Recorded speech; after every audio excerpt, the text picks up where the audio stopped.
नमस्कार. राज्यसेवा पूर्व परीक्षेला पर्यावरण या घटकावर आलेले प्रश्न बघत आहोत.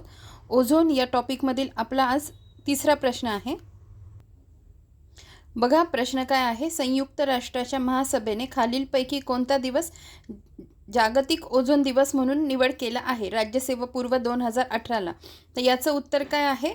16 सप्टेंबर. ठीक आहे. बघा तर त्या अनुषंगाने इतर पर्यावरणीय दिवस दिलेले आहेत ते आपण बघून घेऊ. 16 सप्टेंबर आंतरराष्ट्रीय ओझोन दिन, 5 जून जागतिक पर्यावरण दिन, नंतर 2 फेब्रुवारी जागतिक पाणथळ प्रदेश दिन, नंतर बघा 21, 22 आणि 23 मार्च सोबत लक्षात ठेवा. ट्रिक लक्षात ठेवा. WJH 21 मार्च वन दिन, 22 मार्च जल दिन, 23 मार्च हवामान दिन. WJH जागतिक, हे सगळे दिवस जागतिक आहेत हे लक्षात ठेवा. त्यानंतर 3 मे जागतिक सौर दिन, 20 मे जागतिक हवामानशास्त्र दिन, 8 जून जागतिक महासागर दिन, 3 ऑक्टोबर जागतिक निसर्ग दिन, 25 नोव्हेंबर जागतिक पर्यावरण संवर्धन दिन, 29 डिसेंबर जागतिक जैवविविधता दिन. एकदा पुन्हा बघा काय सांगते मला. 2 गोष्टी तुम्हाला इथे आवर्जून सांगायच्या आहे. 5 जून जागतिक पर्यावरण दिन आहे, त्याच्या अनुषंगाने एक अजून दिवस लक्षात ठेवायचा.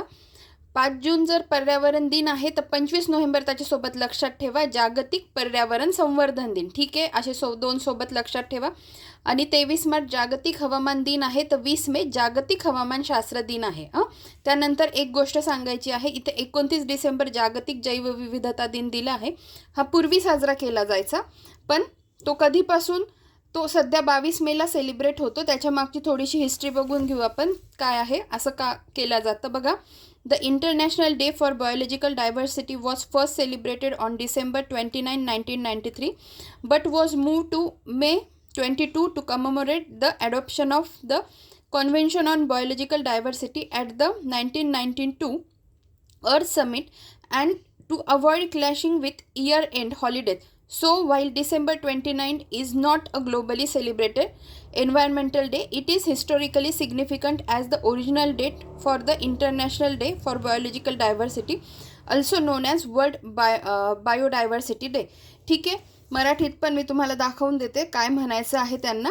पूर्वी सेलिब्रेट केलं जायचं, आत्ता तसा सेलिब्रेट केला जात नाही. बघा, हे शेवटचं वाचवायचं आहे. 1993 संयुक्त राष्ट्रीय आमसभेच्या दुसऱ्या समितीने त्याची निर्मिती केल्यापासून ते 2000 पर्यंत हा दिवस 29 डिसेंबर रोजी साजरा केला जात असे.